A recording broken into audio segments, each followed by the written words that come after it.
Emerging Hero Dog. Sponsored by Mariel, maker of NexGuard Chewables. My name's Zach Scow. I'm the executive director and founder of Marley's Mutts Dog Rescue, and I live in Tehachapi, California.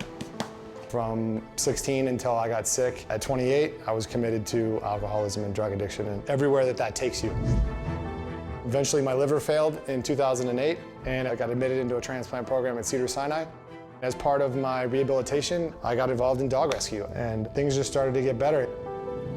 I got a call from Lisa at Animal Control, and she said, we got this big French Mastiff here. His ears have been cut off recently, and he's pretty sick. Would you mind coming by and having a look at him? So we did. We pulled him out of the shelter and went into the play yard, and I could tell something was different about his mouth, but I couldn't quite put my finger on it.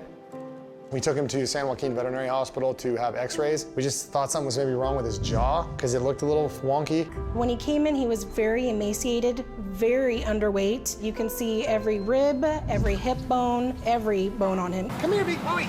Normally, when we put an animal under anesthesia, you put a tube down into their trachea. And as we opened Hooch's mouth, we discovered that there wasn't a tongue present in the dog, not even a stump of a tongue. Someone cut Hooch's tongue out. My initial gut reaction is making sure that he's okay and figuring out where do we go from here. Dr. Wilson wanted to put in a feeding tube so we can actually help him eat until we could figure out a way to get him to eat on his own. Hi, handsome. Did your mom's handsome bear, huh?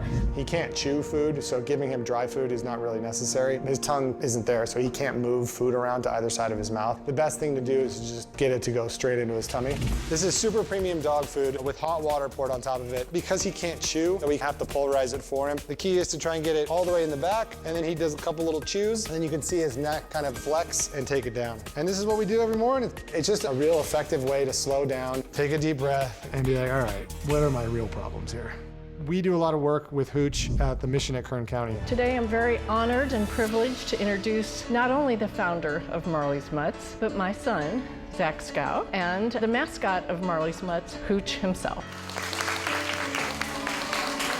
We've all been through some situations that have almost broken us down to a point where we didn't want to go on any longer. And yet, here's a dog that had his tongue removed, but here he is, very resilient. What I'd like to do is ask for a volunteer. Dogs like Hooch have been important because he's a big, intimidating looking dog, and for a woman to be able to walk that dog, ask him to sit, even feed him, it's really empowering for them. Hi there.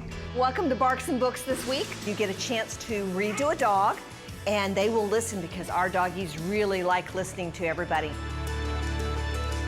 These kids all have a difficult time reading out loud. By reading to the dogs, they don't feel judged. It breaks the ice. Hooch has left a positive streak wherever he goes. There's just something about him. When you look at him, it's very obvious what he's been through. And to see how he faces the world, it's a beautiful thing to watch and try to emulate. He is a hero. He very much shows you that something horrible that has happened to you in the past doesn't define who you are in the present. Disgusting. After being through so much, Hooch is still trusting of people. He's a great dog. He's just the lovable, big orange teddy bear, we like to call him. He is just a stupendous dog with a stupendous attitude, and he's resilience personified.